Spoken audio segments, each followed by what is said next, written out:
Okay, I wanted to create a short video for you to kind of discuss the ideas that we're going to cover in class. So, the first thing, even though it's not listed up here, is make sure you're checking your school email because via Skyward, I sent out two different messages in regards to classrooms that I need you to join. One is Google Classroom, and the other is AP Classroom. Make sure you sign up for those as fast as you possibly can. Google more so than AP right now, although AP is very important and we need you to do that. And they're telling me the first day everybody needs to be signed up for that. But Google is where the Google Classroom is where I'm gonna post the planner, assignments, homeworks, notes, and then maybe even these videos that I'm linking right here. But that's first and foremost. That's what I need you to do. And then, other than that, if you ever have any questions, concerns, or comments about what is being covered or what's being expected, please feel free at any time to email me. I'll get back to you whenever you get to me as well. All right. So that's the first one. The second thing is make sure that you're checking the planner as well. All right. So in the planner, when you get into the Google Classroom, you're going to notice when you go to the classwork, you're going to find yourself the ability to look at the planner. Let's see if I can bring it up here just real quick. Let's do a different one here. And so what I'm talking about is like right here. So when you go into classwork, understand that there's going to be a planner here, and then you can go ahead and you can look at that and even print it if you want, and go from there. So this shows you what we're going to do on a day-by-day basis, and then homework is off to the right-hand side. Now, one thing about homework that I would need you to understand, I'm not usually a person that wants to assign something one night and then collect it the next night. You're always going to have a little bit of time. So all these analytical readings, which can be found on the Google Classroom, from the Declaration of Independence all the way to Brutus number 1, they're going to be assigned on the 13th, but not be due until the 25th. All right, and you will complete those on Google Classroom and turn those into me. That's the first one. Now, whenever we have quizzes and tests, which will be our next unit, they will also be listed here as well. But another thing too, it tells you when your written examinations are. And then what we have to do here is what we have assigned to us as an AP government student is the civics project, okay? Now there's various parts. Each unit that we do in this class will be a short part of the project. What we're just trying to make you do is actually pick one of the 10. One of the 10 that are there. One that is most interesting to you, and then once you pick a topic, then complete the parameters up here as well. So planner is where you need to go. Now, as far as what we're going to cover in class, I'm just going to kind of go over it briefly. You can access these notes. You won't have my notes right here, but you can feel free to write them in on your own if you want. But what we're going to start with is just kind of a very simple overview of what is government. And so what we always do for every year is we define it. And the definition is right there. So the legitimate use of force to control human behavior, or the organization that is authorized to use that force. Now, I said what word comes up again and again, and it's force. All right? Now, I can't stress this enough. A government's number one objective, and I'll say it again later on, is to maintain order. All right? Now, there's many different ways you can force people to do your bidding. I guess the classic historical ways would be with a monarchy, where a king just demands and punishes those that don't. But we don't live in that kind of government right now. We live in a Republican form of a government. So how do we do that? How do we maintain force? Well, through our police force, through our laws, through our courts, and et cetera, and so on as well. But I said, the force to do what? And its control. A government who has no control over its people is not a government, all right? There has to be significant buy-in from the people. Like, for example, we follow the rules set forth by our governments, whether it's local, state, or federal, all right? We buy in, all right? We choose to follow those. So that's what I'm trying to get at here is I'm trying to hammer home the point right from the beginning of maintain order, okay? Now, number 2, why do we need government? Can we live without it? I mean, there's people that feel that way, right? If you're an anarchist, you believe that government is not needed, but I'm going to go back for a long ways with a man named Aristotle that lived a long time ago, and he was a philosopher. And he would argue that government is needed because what he would say is humans are political animals. And what he meant by that is something like this. As humans, we like to be in groups, okay? We gravitate towards groups, and we do our best work in groups. So if groups are going to be a crucial part of our process, then we need some sort of control over them. But once again, think of this, as your own life. We when given the opportunity to be in a group and talk to our friends, we usually choose that.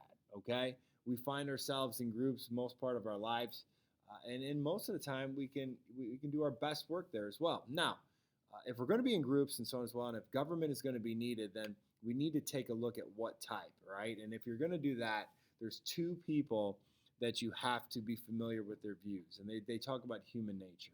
All right, now Locke is listed number one because, quite frankly, that's the one you need to concentrate the most on. But what Locke is going to talk about is this: is all humans are born with inalienable rights. Now, inalienable means God-given rights. They're not, you don't have to buy them. You don't have to take a test for them. They are given to you. At the moment of birth, the Creator is giving you rights. Now, what are those rights? They are life, they are liberty, and property as well. All right, so one's life, one's liberty, one's property are automatically designated as rights to you upon birth. Okay, now, he also feels as if that man is not so much caught up with self-survival, but self-survival of the society. So we are altruistic as well. So we when we make decisions, we tend to think of what's best for all rather than what's best for me. So if we have these rights, and if people are going to be looking out for the group rather than themselves most of the time, then he would argue on behalf of a democracy, okay? A share of power with some sort of government. Now, Hobbes is everything that Locke is not. If Locke says people are good, Hobbes argues the opposite. Inalienable rights here, all Hobbes is concerned of is people are just concerned with the right to self-preservation. So Hobbes talks about like man is always at a state of war, right? We're constantly, we are greedy individuals. If given power, we'll take power. Power will corrupt. We will do harm to the people that are underneath of us. And if we don't, someone else will, because all we're concerned about is self-preservation. Now, Hobbes' view of humanity would lead us to believe that the government type is a totalitarian government or whatever, some sort of heavy-handed government to cut down on these, desires to hurt or punish or greed.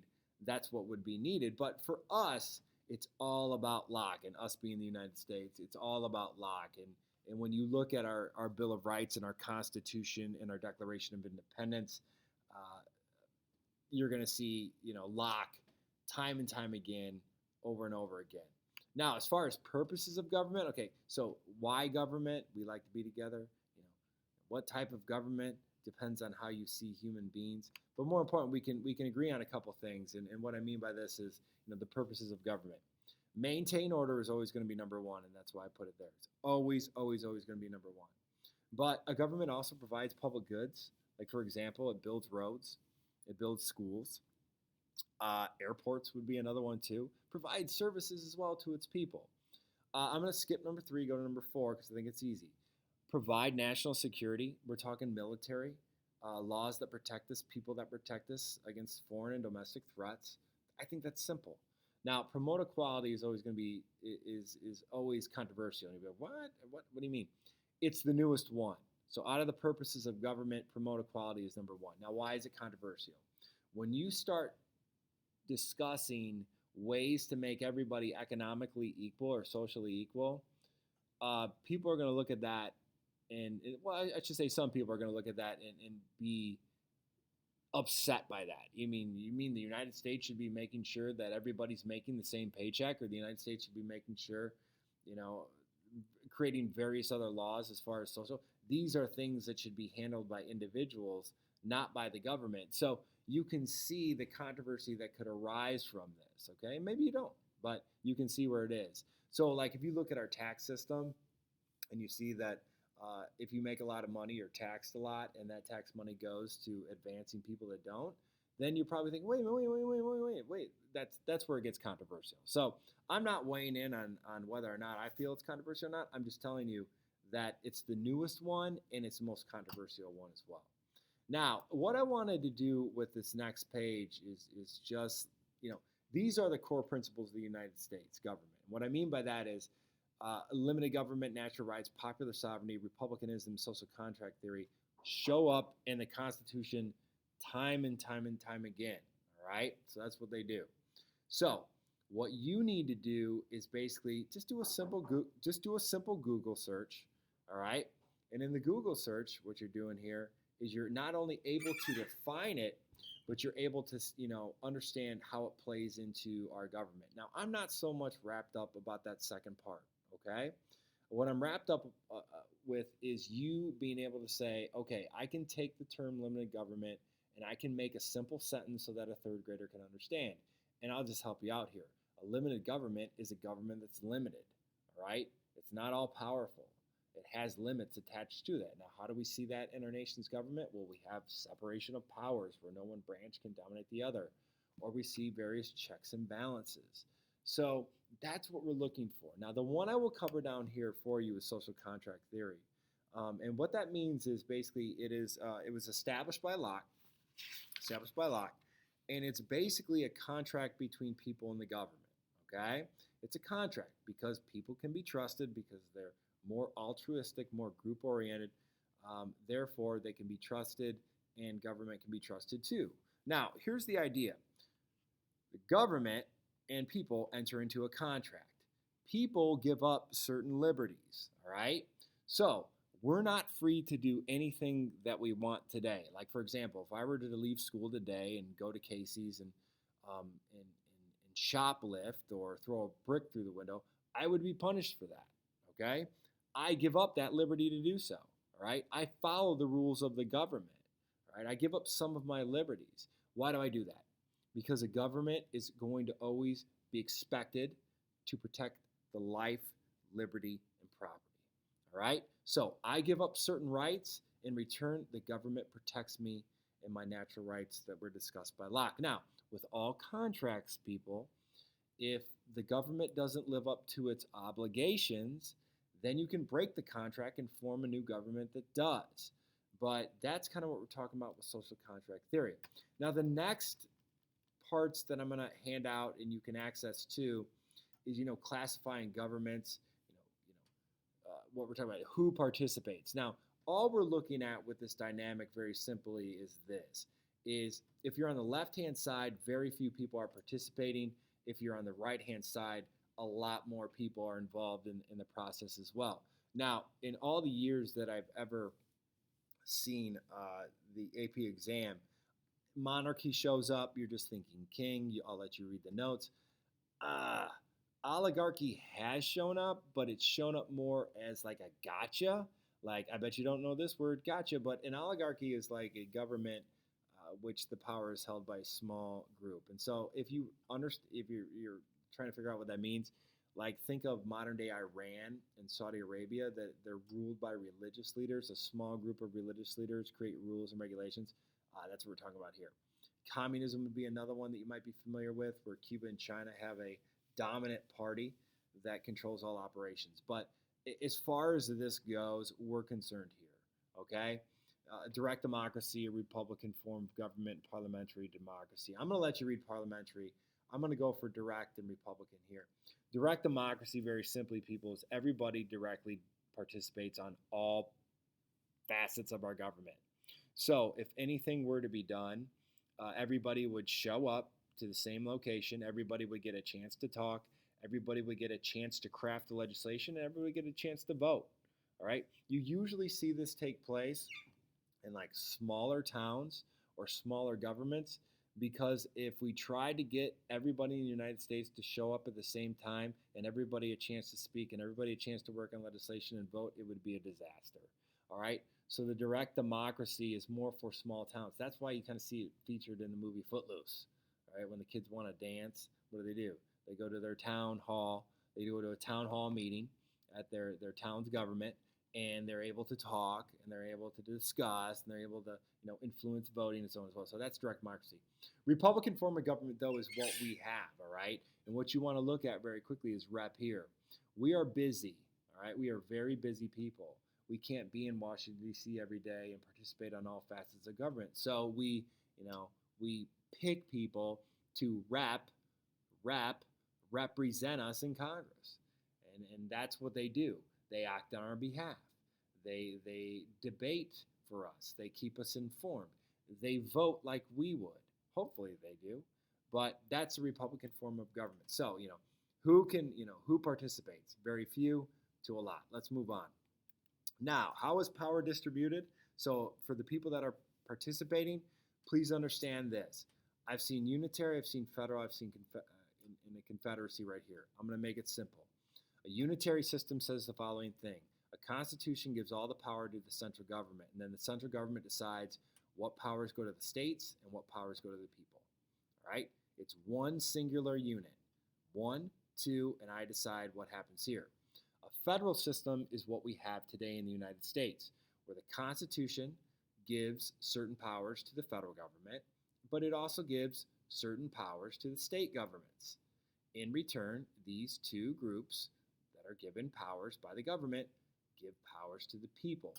That's how we operate today, all right? That's how we operate today. The old school United States wasn't like that. The old school United States was a confederacy, which said the Constitution gave all the power to the states, okay? All the power went to the states. States reigned supreme in a confederacy. The states would give the federal government limited powers and be responsible for also giving people powers as well too, all right? That's the old school. We moved away from that. But when we begin to talk about like governments, next week, understand that this is what we start with. This is what we arrive at right here. Now, the only thing down here with the presidential democracy, I think is pretty much self-explanatory. The people vote for the president and they vote for legislators. All right, that's good. That's understandable. This is what we'll concentrate on this year. But this one, no.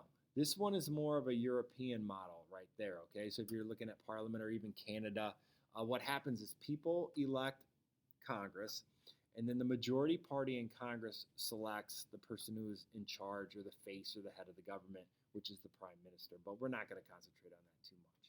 Now, down here are some specialized vocabulary that you're going to have to know. All right? Participatory democracy, pluralism, hyperpluralism, elitism. I like that this handout has this sentence. I think the sentence does a really good job in explaining what these things are, but I'm just going to break it down here. Participatory democracy, aka a direct democracy, is what we discussed with Footloose. Everybody is participating on all levels of government. Everybody is voting. Everybody's crafting legislation, and so on as well. So it shows you the goal, what's supposed to happen, and then more importantly, what is going on with people and ways that you see it used as well. Because it is used. Listen, we have 3 levels of government. We have local, we have state, and we have federal government. But you're gonna see participatory a lot on the local level, a little bit on state, and some on the federal too as well. Now, pluralism is kind of what we have today. And so pluralism would be this, where when it comes time to develop policy or craft legislation, you have many different groups working together to influence the process. So if you look up plural, the definition is going to tell you more than one. So group becomes groups, all right?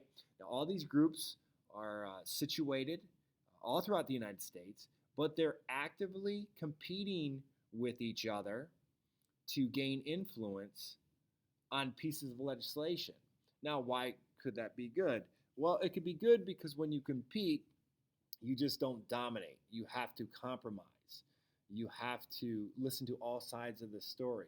It usually, what it's supposed to do is foster more diverse legislation that just doesn't worry about 5 people living in Arizona. It wants to do what's best for the entire country. So that's pluralism. And that's what we see in our government today. There's just, I know that it feels like Congress solely alone makes all the rules and regulations, and by the Constitution, they're afforded that power. But Congress is influenced by many different citizen groups and interest groups and think tanks and other people that are competing for their influence so they can get their ideas on a piece of legislation to make it more diverse. Hyperpluralism, just amp that up by 1,000. There's just too many groups, too many voices in a room, all right? Too many voices in a room and nothing gets done. Usually in this situation too, though, with hyperpluralism is you might see like insider groups, like interest groups, which we'll get to later on, have a lot of power and a lot more say. All right, so it's not about what the people want, it's about what, kind of what these groups want. But in general, there's thousands, if not millions upon people screaming at the same time, nothing can get done. And elitism is basically the power is given to a select few, the elite. Now, what they're saying here is the wealthy. I'll buy influence and power. So when you think of elite, you can either think of the wealthy or whatever kind of select few. I always use this, so I'm going to use this again. So think of the movie Mean Girls, if you've ever seen that, where you've got a select group of girls called the Plastics that are making rules and regulations for the entire school. All right? So that's what we're trying to get at today. Now, I'm going to make another video describing what's supposed to happen on your first assignment with the argumentative thesis, but don't worry, don't stress, okay? Nothing to be stressed about by any means, but if you have any questions, concerns over the notes or anything, let me know. Other than that, we'll see you next week.